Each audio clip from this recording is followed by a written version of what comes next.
రండి ఇప్పుడు రండి. హైదరాబాద్కి వస్తే అందరు లీడర్లను కలవచ్చు. సర్కార్తో పని ఉంటే రామారావు సార్ని, షేయి గుర్తోళ్లతో పని పడితే పెద్దలు జానారెడ్డి గారిని, ఉత్తమ్ కుమార్ రెడ్డి సార్ని, పచ్చ పార్టీలను కలవాలంటే రేవంత్ అన్నను, ఇట్లా ఎవరిని కలవాలంటే వాళ్ళని కలవచ్చు. ఆగో గీమేందేమో కొత్తగా చెప్పబట్టే అని మీకు డౌట్ వస్తుందా? ఏం లేదులా, ఇవాళ దాకా లీడర్లు పట్నంలో లేరు, పాలేరులోనే ఉన్నారు. ఇగో ఇవాళనే ప్రచారం ఒడిపించుకొని మళ్ళా పట్నంలో పాదం మోపుతుండ్రు.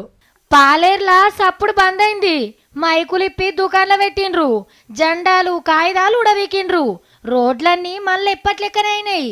పాలేరు లీడర్లు తప్ప బయటోళ్ళంతా సందుకలు చదువుకొని పట్నం బాట పట్టిండ్రు. ఇక సోమవారం నాడు ఓట్ల పండుగున్నది. పొద్దుగాల 7 గంటల సంధి పొద్దుగూకే ముంగట 5 గంటల దాకా ఓట్లు వేయచ్చునట.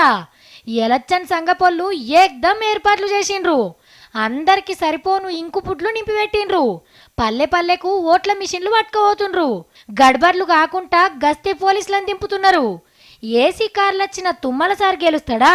3 పార్టీలు కలిసి సుచరితమ్మను అసెంబ్లీకి తోల్కపోయేది లేంది వచ్చే బేస్తారం నాడు తీన్మార్ వార్తలలో చెప్తాం.